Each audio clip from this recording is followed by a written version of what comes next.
We hear a lot of perspectives on the Mankind podcast.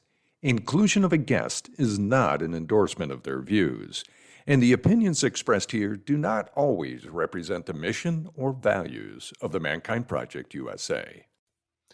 What does it really mean to belong, and how do we find that feeling of belonging in our bodies, especially when some of us have been taught to hide who we are?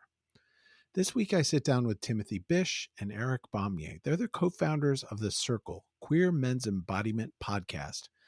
I sat down with them in their Provincetown dojo. These are two men living and facilitating at the intersection of embodiment, queerness, and men's work.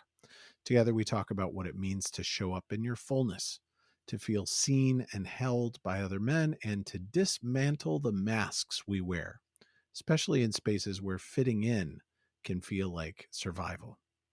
We'll talk about the unique dynamics of being queer in a queer town, the healing power of physical presence, and how yoga and movement practices create space for deep transformation. Whether you're a man who's done the work, curious about starting the work, or just longing to feel a little less alone, this conversation holds something for you. Welcome to the Mankind Podcast.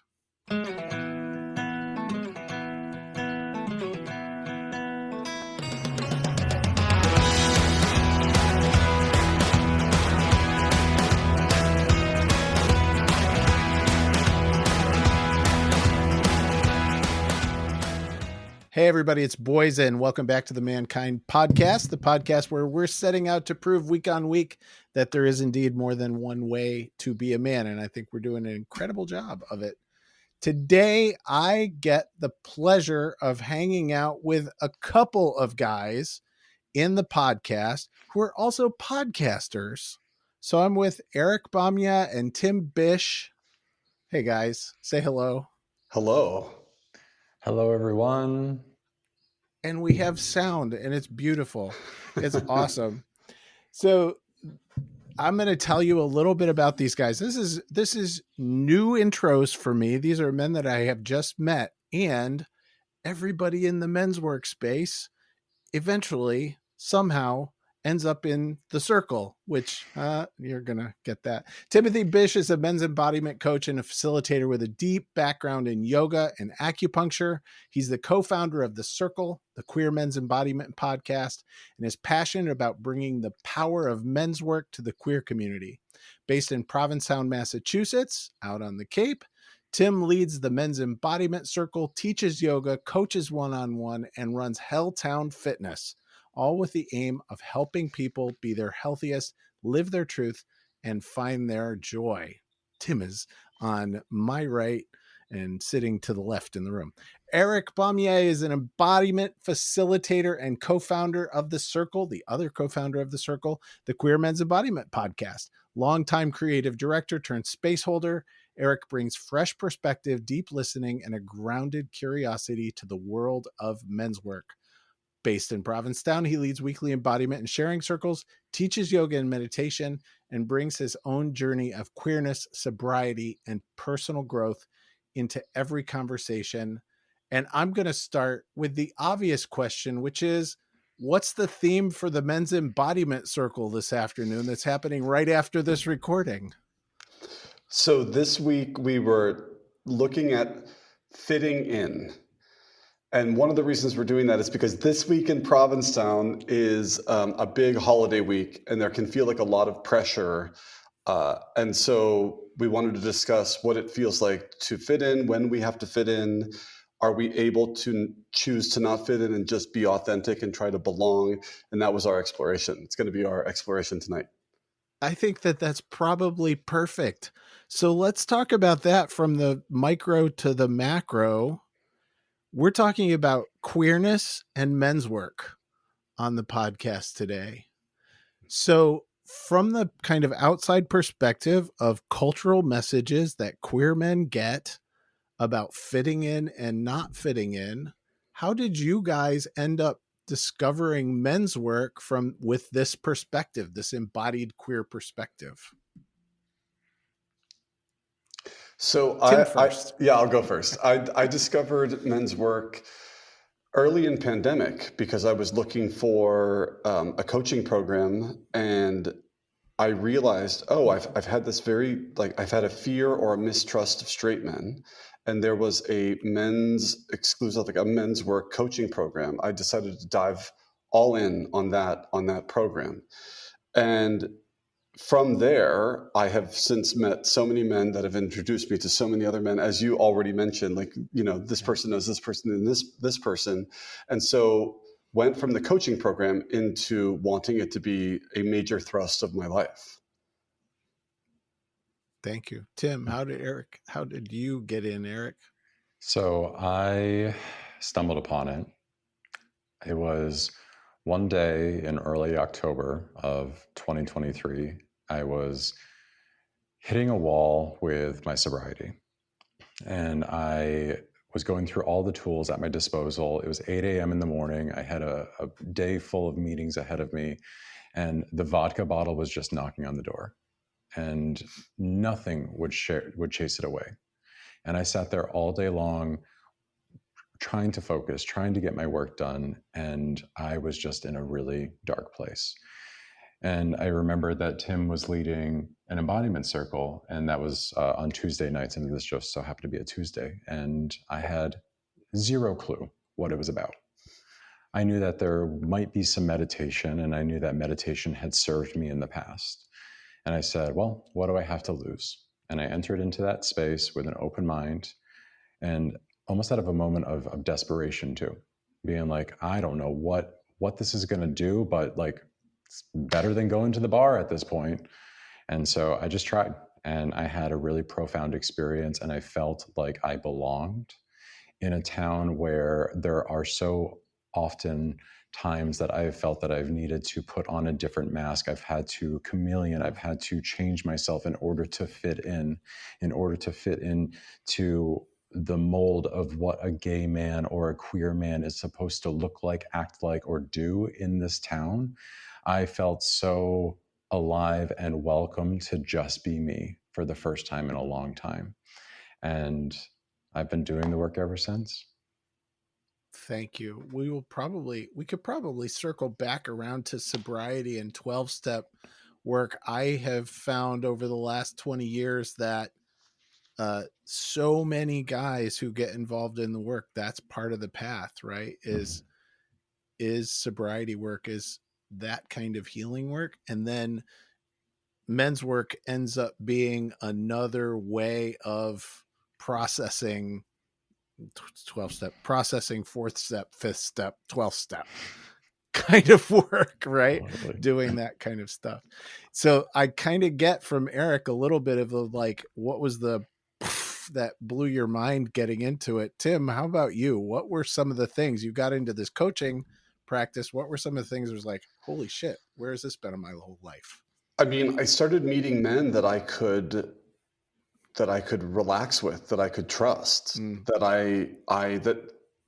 this saying that my teacher says, this man across from you doesn't want anything from you except your fullness. And I started to feel that, to be like, oh, there's no agenda, which often happens, I think, between gay men. There's some sort of agenda, and there's no fear. There is trust. I started developing deep, trusting relationships with men, and I started to feel what that can bring. The ability to show up fully, see another man in his fullness, and meet. And it really is kind of magic, because you relax in that. And now I have so many brothers because of this work, where I feel like I can come to them in a low moment and be seen in that moment without having to try to make it anything or dress it up or edit or hide. And I had never had that before. It really makes a difference. And although I've had unbelievable female friends in my life, when I was a dancer and a performer, there is something about having another man, a brother, that you can kind of lean on or be held by in particular ways in certain moments. And it has changed my life. Thank you. If you're just listening to the podcast, what you won't see is me doing something we often do in our men's circles, which is raising my hand to say, yeah, I identify with what you were just saying.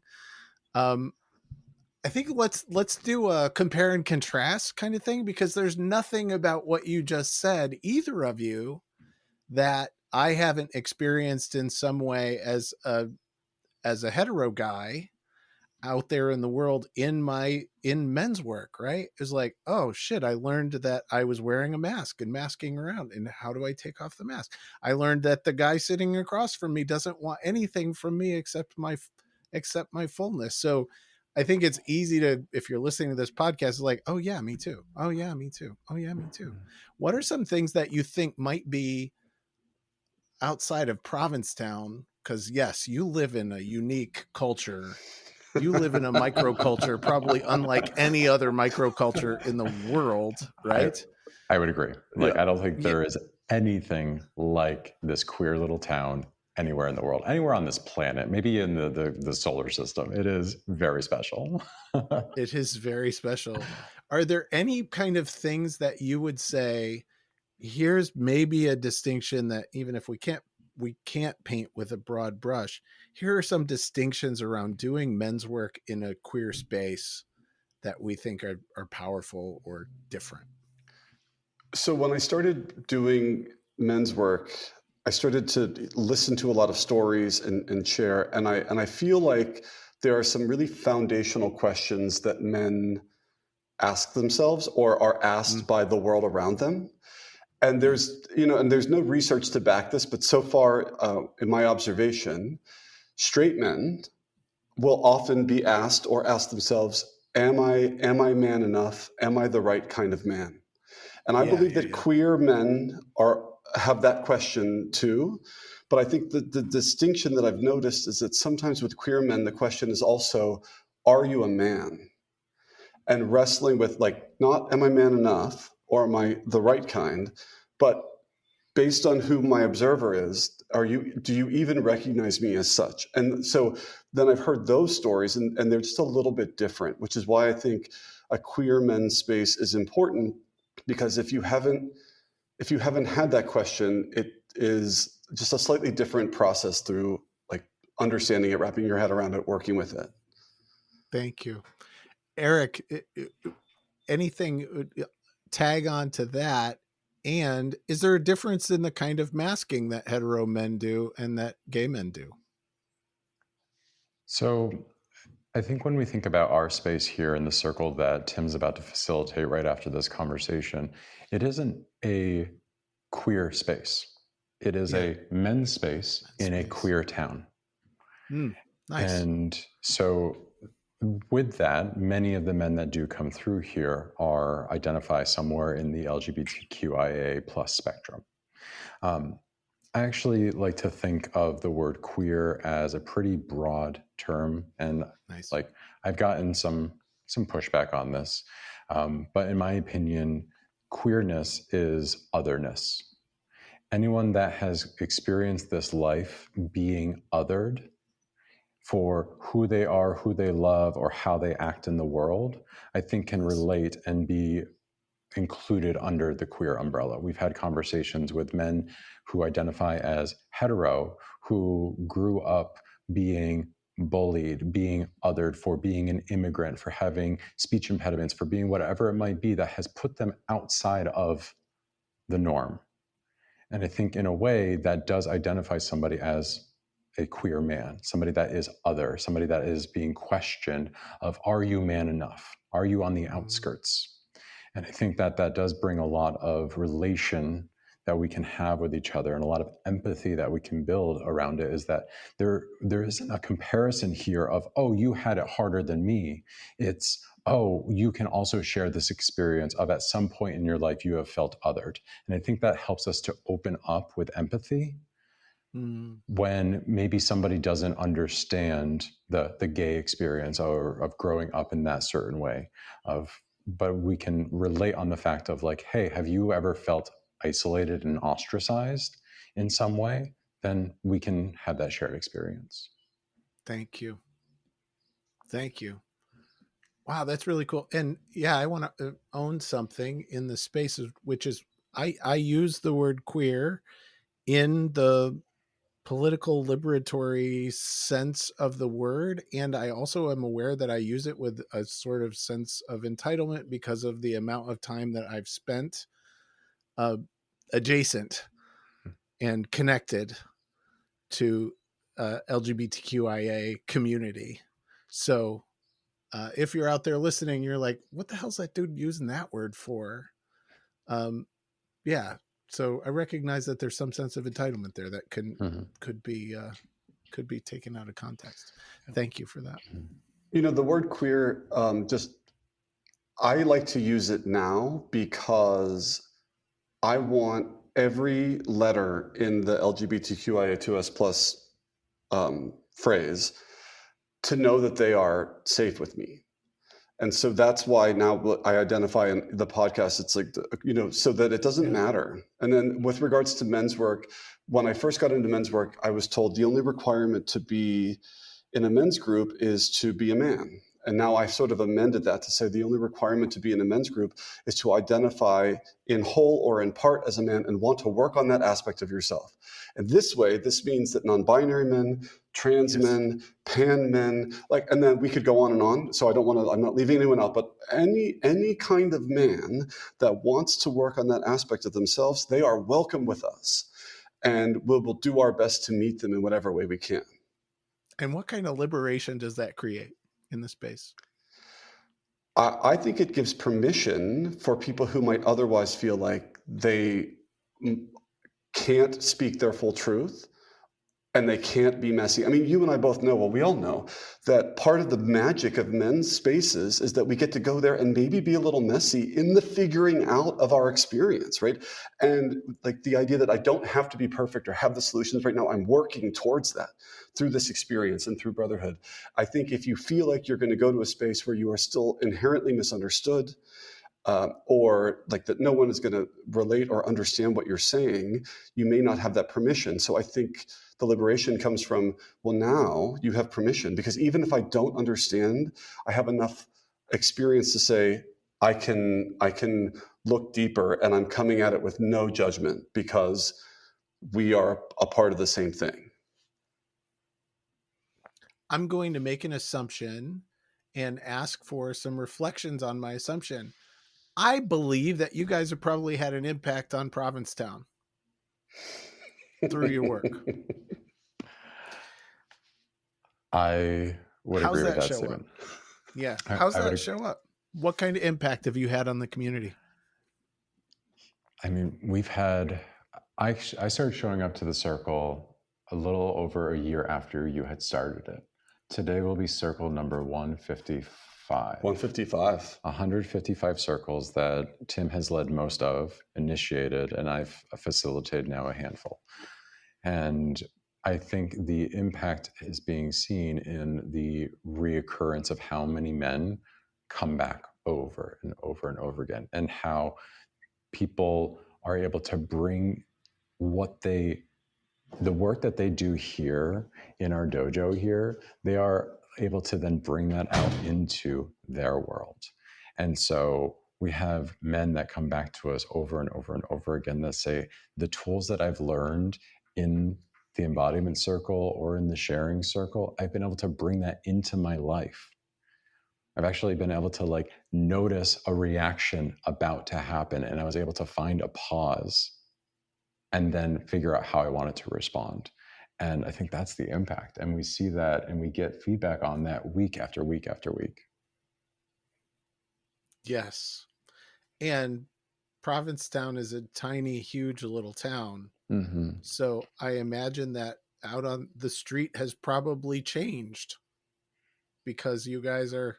So what's it like to be out on the street and run into guys that you have been sitting with in circle? It's really great, actually. I feel like there's this, and I actually talk about it sometimes in the circle when we're out in Provincetown, experiencing the pressures of being a gay man or a queer man in this town, and then you look across a space and you see that brother, you already feel buttressed. Oh, I'm not alone. Because it can so easy to be like, why do I feel so different? Everyone else is having so much fun, or everyone's so sexy or effulgent, or whatever the thing is. And then you're like, oh, I'm not alone. I've been with this man. I know what his, like we've shared. It just feels like an emotional support system, that you're a reminder that you're not alone. And then how lovely that is to think that for every time they've done that for me, maybe I've done that for them too. Awesome. And we see it week over week in the sharing circle in particular, because the sharing circle is about the cognitive journaling and heartfelt sharing and then reflections. And we hear it every week. Oh my gosh, you too. Right? Like we're sitting in a circle and we're talking about not fitting in. And it's like, oh, we had these assumptions about maybe some of the men in the space and how they might navigate the town. And oh, you too feel like you don't fit in sometimes. Oh, you too feel like you have to hide certain aspects of yourself in order to fit in. Oh, there are times that you don't belong, but in a space like here, you feel like you belong. Like, right. I assumed because I perceive you to be handsome or smart or have financial resources or be, socially like connected or any number of things, you couldn't possibly feel this way. And then you realize, oh, no, you do. Me too. Yay, projections. Hooray for projections. Totally. I mean, we could spend an entire year of circles on those projections alone, of the assumptions we make onto other men, the way that we communicate those assumptions, the passive ways in which we do, and how we give feedback to each other. I mean, it's just layers and layers and layers. And it gets sometimes extremely complicated in a town where, like, sometimes your financial security is dependent on presenting a different side, right? Or putting on a mask and kind of hiding parts of you in order to get the tip, in order to convince somebody to take the class, whatever it might be, right? Like, and that's a reality. That's a big thing to consider, is that there are moments, not just in this town, but in other aspects of life, that I want to be really sensitive to, that like, yeah, it'd be great if we could always just bring our fullness all the time. But like, the nature of the world isn't that right now. And sometimes we do have to put on masks in order to, get what we are needing out of it. Thank you. What's up, everyone? Brandon here. And, I grew up thinking hustle was the only way. I had to push through, grind, burn myself out, rinse and repeat. But now I know better. These days I'm chasing flow, that steady energy, sharp mind, calm focus. That's why I start every morning with Magic Mind. It's not an energy drink. It is a mental performance shot built to keep me level and productive all day. No crash. You can get your hands on Magic Mind when you go to magicmind.com/mankind50 and use code mankind50 for up to 48% off. When you support our sponsors, you support our show, and trust me, you will not regret it when you get your hands on this stuff. So let's talk out into the world about LGBTQIA folks who haven't found their way, because I'm not going to limit this to male identified folks, not going to limit this to men identified folks.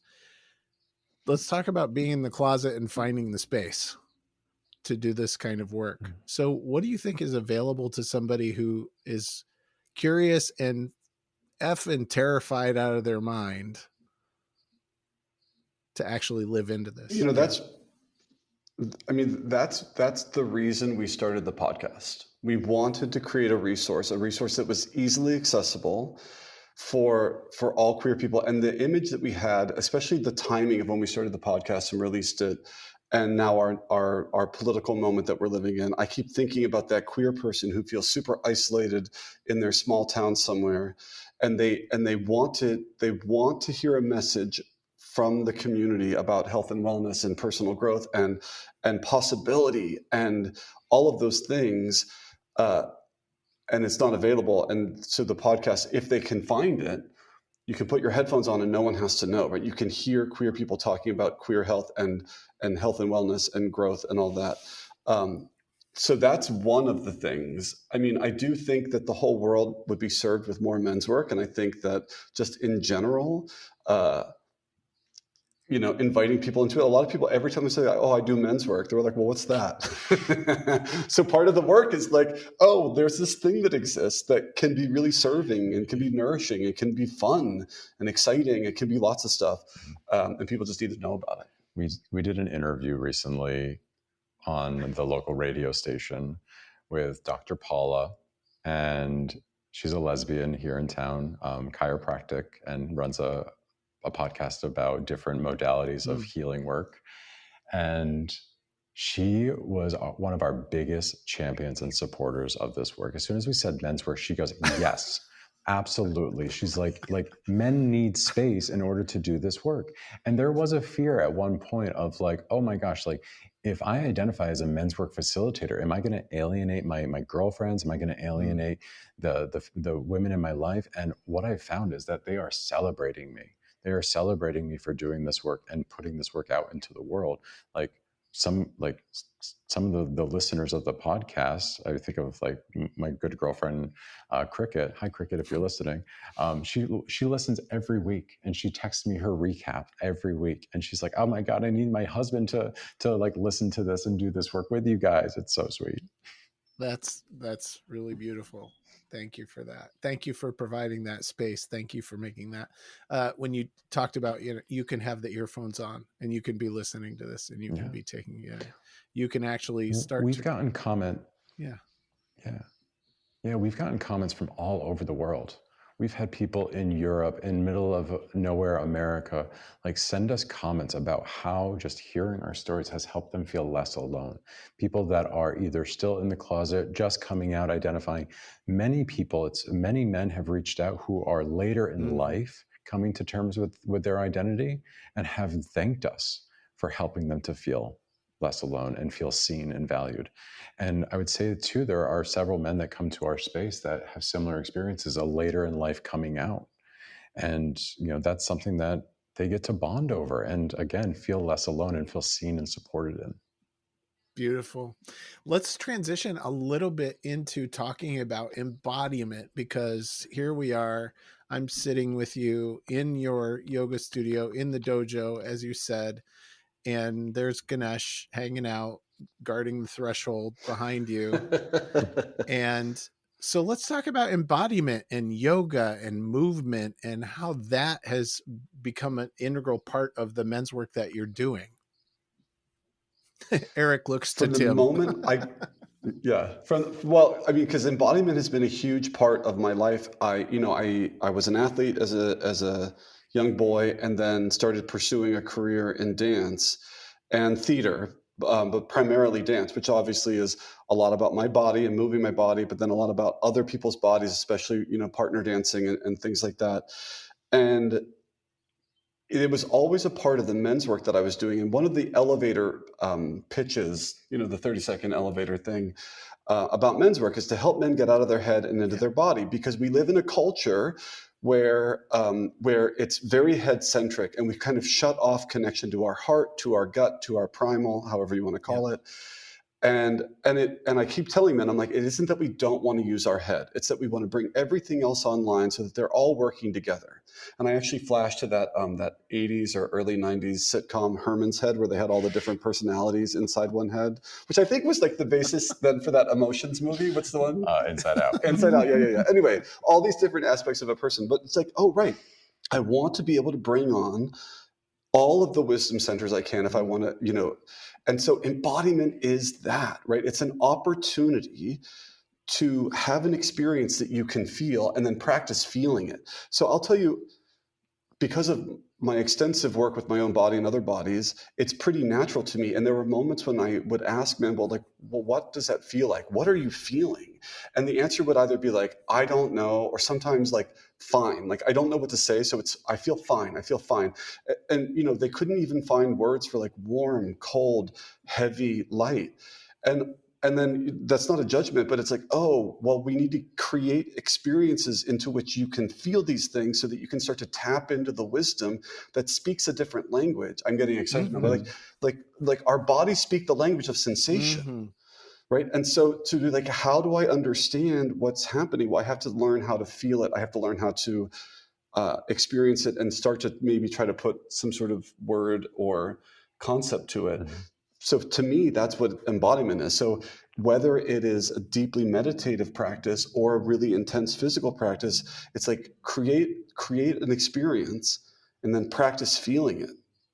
And I think it is expanding for something. I'm preaching to the choir right now, and I just got excited. So, okay, I'm going to relax. I'm going to relax. I love embodiment. Yeah. Okay.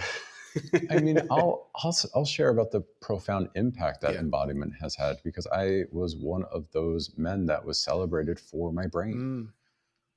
I was not the kid who played sports. I was the kid that got beat up and bullied and made fun of. And so what I did was I couldn't use my brawn, so I used my brains. And I outsmarted people, and I got celebrated for that over and over and over again. And then I became a high achieving individual who climbed the corporate ladder very quickly. And I made it to the top, and I crashed. And I was in years of therapy, and I was like, why do I still feel so burnt out? Why am I still struggling with drugs and alcohol? Why am I still struggling with feeling alone and fearing everything in this world? Why do I fear that there is never going to be enough love in this world? Why am I fearing that I'm not going to get enough recognition? And I realized, I was like, I cannot think my way out of this anymore. I have to feel my way through this. And I have to go into crevices that I was hiding from, I was running from for years. And that is the beauty of the yogic shamanic flavor that is through our lineage. Our teacher, Amir Khaligi, is unabashedly a little witchy, a little woo-woo. A little. A lot. Amir, if you're watching this, you're a lot. You're a lot witchy. You're a lot woo-woo. We love it. And we love it because what it allows us to do is like just send us into the depths. And it's like, that's where you're really starting to like rake the muck. And I have gone to places that I was afraid to go to in talk therapy. And this is not a substitute for talk therapy. This is another modality that you can combine with other modalities to sometimes, like for me, it was the wrecking ball. It was like, oh, there was a giant wall in front of something. Some of these practices were the wrecking ball in order to just like allow some of that to release. Tim, how's that? And that's why embodiment. That's why embodiment. Tim, how's that land for you? I mean, it is reaffirmation that this serves an important piece of what we're doing, and that we need to do more of it. I think the experience that you just voiced is one that a lot of people can relate to, and I've seen people change the way they speak and change the way they stand and move through the world. I'm not exaggerating. There is a man with whom I worked who had a sort of a stammer. This is not like a medical diagnosis. He had a bit of a stammer, but through this work, he slowed down, and it changed the way that he kind of presented himself. It had everything to do with his groundedness and confidence that these practices helped him tap into. And I see it. I see in the way that men walk in and out of the room, how they walk down the street, how we interact, how we're even capable of. There was another man, like, became capable of hugging and said towards the end of this program, like, oh, this was never a thing I could do before. This, and now was like, oh, you can enjoy a hug of a brother without, like, you get to taste a thing you didn't even know was available to you. This was last year. This man like came up to us and he was like, I haven't hugged another man since I was a kid. And it just wasn't in his culture, wasn't in his upbringing to have any sort of affection with another man. And like, it really is like to be able to then feel the body and feel that this isn't anything other than like physical support. Like a hug doesn't have to be anything more than that. Yeah, cool.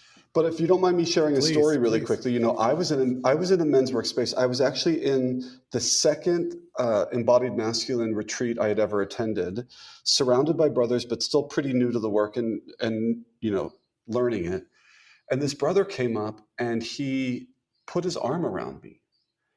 And in the moment, I spoke to it later, like 2 days later in an integration circle, but I'm like, I immediately as a queer man got really nervous because I'm not sexualizing you, but now I'm wondering if all of you that see this happening think that I'm sexualizing it.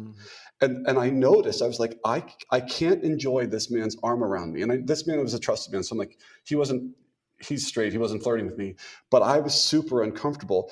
These practices have helped me break free from that, to be like, oh, if there's a brother who wants to put his arm around me, I can relax and enjoy that moment rather than being like what's in your head and trying to predict what you think I'm thinking, right? Like that's a lot of work if I'm thinking about what you think I'm thinking, right? And then trying to behave in a way so that you only think the thing I want you to think I'm thinking.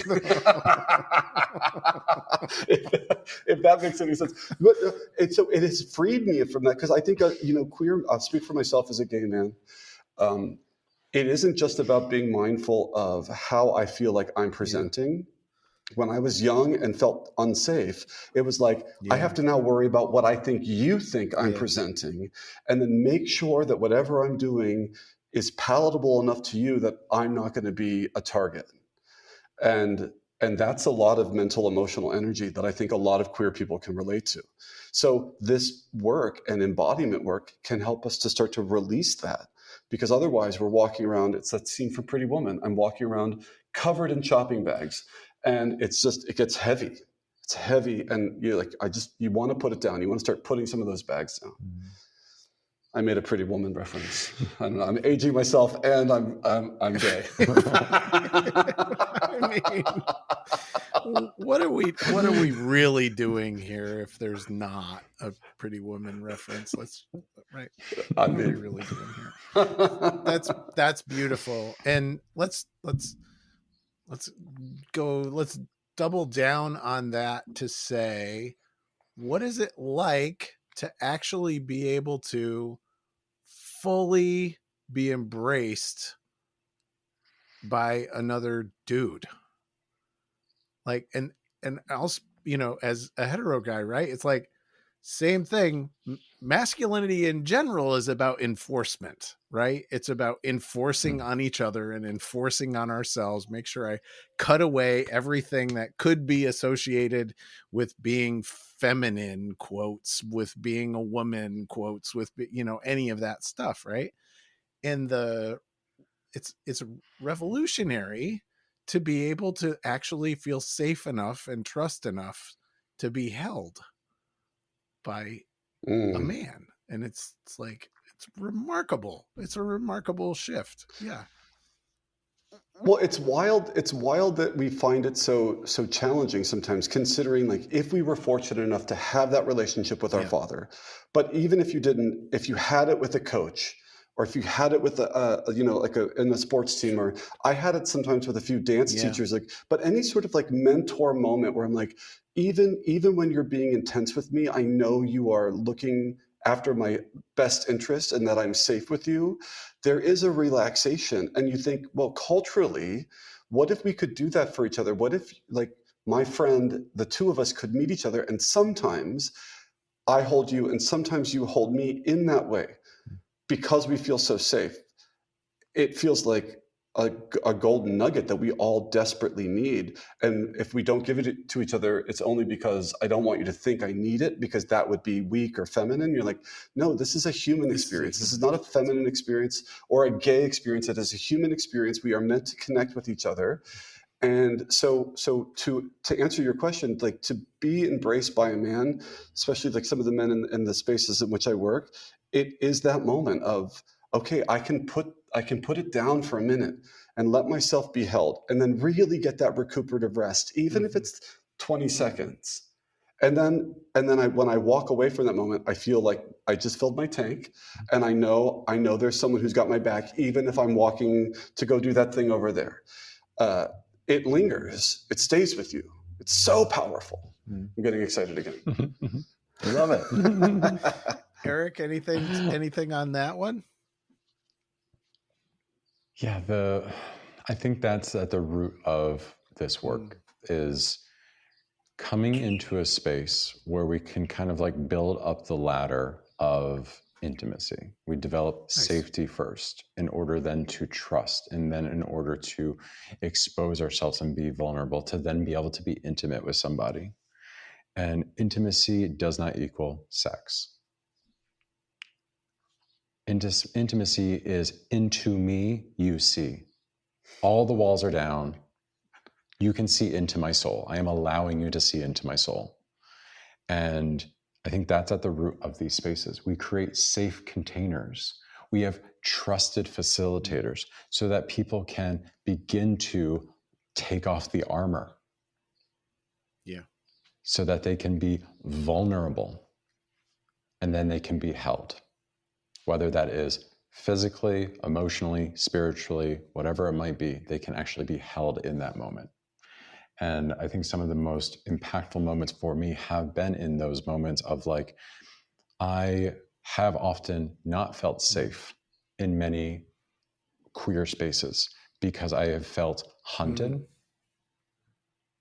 I have felt either on the receiving end of unwanted attention, or have given it myself, have been the hunter. And that kind of creates a vigilance in the body. And for me, didn't allow me to feel completely safe. And so if I don't feel safe, how can I trust somebody in that space? How can I then be vulnerable in that space? And then how can I be intimate in that space? And so spaces like men's workspaces where we are creating that safety and then hopefully building trust through that, it does allow for that, okay, if it is going to be a hug, it can just be a hug and I can receive that and feel that. Thank you. And it's beautiful. I do feel compelled to say quickly, I feel like I've noticed this, and one time with me, one time with you in these retreats, where these moments often come when there is a conflict. So I'll speak about my own, but I got really upset at a retreat and I was like, fuck this. Wait, am I allowed to say fuck? You just did twice. Okay. I just did. I was like, I'm like this, I'm done. I'm out. Like it was my old pattern of wanting to run. And luckily my teacher, Amir Khaligi, like I said to him, I'm really upset, and he met me in a way that I'd never been met before. And he was able to hold me when I was like really angry. And it completely transformed everything because of the capacity to say like, he didn't take responsibility for things that weren't his, but he also wasn't collapsing in the face of my anger and frustration. And because of it, I think, he still tells the story. Like we both got a lot out of it, I think, but that's the difference. Where like in other areas without that shared vocabulary, we might have just fallen back into trigger. I might have just gotten in the car and left and been like, this stuff doesn't work. And you know what I mean? Yeah, totally. And we didn't do that. So I think these moments when we're at our edge, and then you have a man who can meet you at your edge, that's real transformation. Yeah. Beautiful. So something that I say frequently when I'm inviting men to come to the New Warrior Training Adventure, which is our weekend intensive that we do. And by the way, we're doing a GBTQ weekend intensive this fall in New England, in the middle of the state in Worcester. So we will have facilitators and staff coming from all over the country. The vast majority, like 95% of the guys who will be there will be GBTQ men to welcome that space, create that kind of cultural space. But one of the things I say about the New Warrior Training Adventure is if there is going to be a time on this experience where you want nothing but to fucking bolt. I'm done. Screw this. I hate you. I hate me. I hate everyone. I hate this whole thing. I'm done. Yeah. Sounds like a wound has been settle in. Because there it is, right? There's the opportunity to go through that stuff. So, we've been very sweet and lovely and full of light in this, but I started to hear it in you, Eric. It's like, yeah, the predator's in there too. The angry guy is in there too. The violent guy is in there too. The guy, there's a reason I don't drink anymore. Right? Like Jekyll needs to be away. Yeah.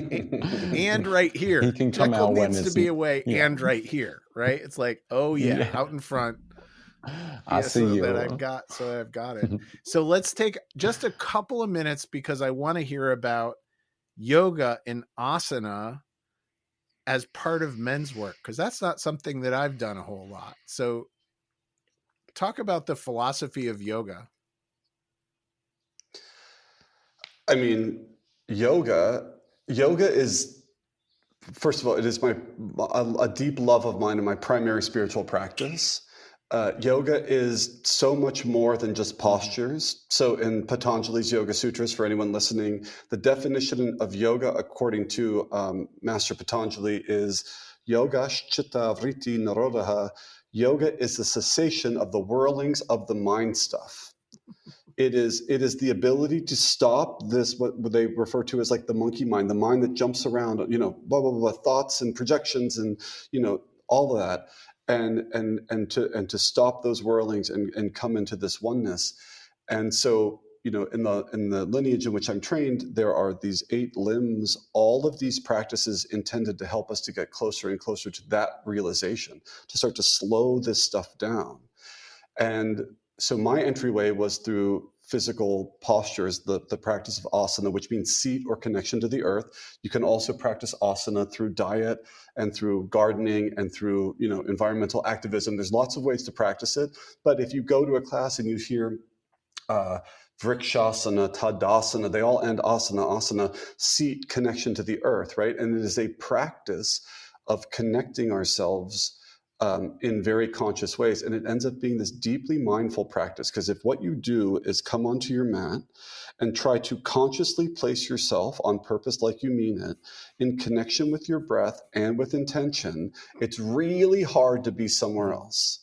It's super hard to be like, well, what about later? What about that date I'm supposed to go on? What about that, deadline I'm supposed to hit? What about that rent payment? Whatever the thing is, right? It's hard if what you're really doing is that thing. So it becomes this opportunity to make that a practice while simultaneously, because of the somatic physical body component, opening up pathways and channels so that energy can flow through us most effectively. From the Chinese medical perspective, and then I'll stop. The Chinese medical perspective, there can only be disease when there is stagnation. If there is free flow of qi, the Chinese would say, if there's free flow of qi, there cannot be disease, right? And so practices like asana, but also like qigong or tai chi, are intended to keep qi or prana flowing freely for optimal health. And so that is a perfect, it is deeply embodied. It's an embodiment practice. It's a deep embodiment practice. It brings you fully into your body and works from that place. No, final thing I'll say, there's the, I'm sorry. See, there are these, I know in the yoga tradition, there are these 5 bodies. And I won't give you the Sanskrit names, but the physical, the energetic, the mental, the emotional, or the intellectual, the emotional, and the bliss body. And it is said that when you impact one, you impact them all. And so another reason why we can start with our physical body as a way of working with everything, our wholeness, is because it's the easiest for us to see, feel, and experience, and it's the hardest for us to deny, right? Because I can see it, I can touch it. And so when I move my body, I move all my bodies. So even if I just think I'm doing a fitness class, I still am working with my energy, my emotions, my intellect, my bliss. And then the more you do it, the more that sort of bubbles up, the more you experience it. So it is a perfect adjunct to the men's embodiment work that I've come to know. Beautiful. All right. The end. Part 2, just on that, because it really is, there's such depth in the lineages and in the practices. My first experience into yoga was at a meditation retreat, and it was not about the fitness component of it. It was, we are using mindful movement, yoga, as they were calling it, to move the body before and after sits, as a way to prepare the body for meditation. Rather than looking at it as a fitness thing, it was a way to stretch and find ease in the body so that I can sit for 45 minutes at a time or longer. Nice. And then when I'm done with my sit, I go and do yoga to stretch my body again. There you go. And Yeah, so I think like there's lots of ways in which we can incorporate it, lots of ways in which we can interpret it, and I think that's some of the work that we bring into our practices is that. Nice. And then I'll bring us back full circle to the men's work perspective, which is I think about men's work as a lever or a wedge to shove in between me and that self-identified experience so that I can actually get far enough away to see how I'm impacting my 5 bodies, right? To get far enough to see, oh, I got bliss. Look, I did it. I was in my bliss body there for a second. Look, and I got it, right? And that's the work, right? So that I'm now conscious and self-aware of what I'm doing as I process. How should folks come and find you and participate in the work that you do? First and foremost, the podcast. Yes. If you're interested in major topics about men's work from our queer perspective, you can go to the Circle podcast, anywhere you get your podcasts. Mm-hmm. And we cover a variety of topics and we have a variety of guests and we are constantly bringing in more. We want as many perspectives as possible. And it is from our queer perspective, but many of the conversations aren't centered around queerness, but rather just how did we look at purpose or intention, and talking about it from that perspective. Mm-hmm.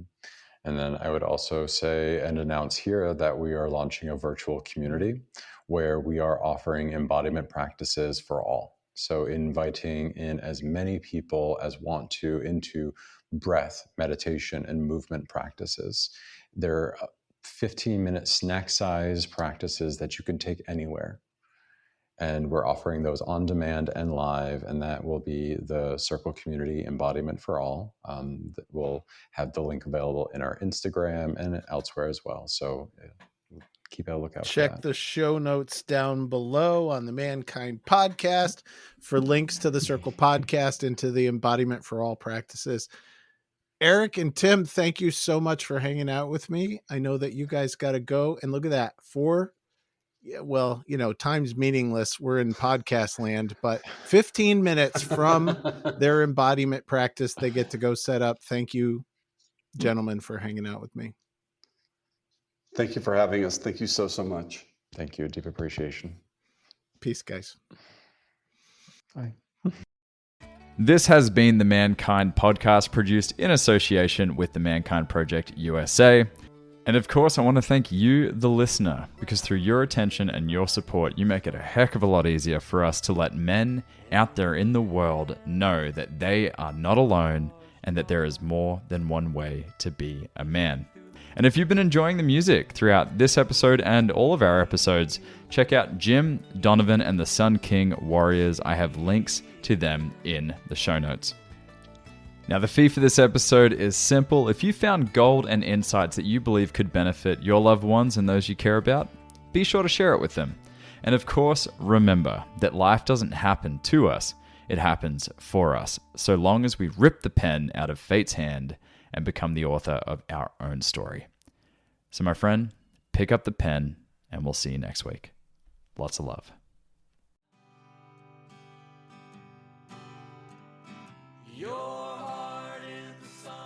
Hey, it's Boysen.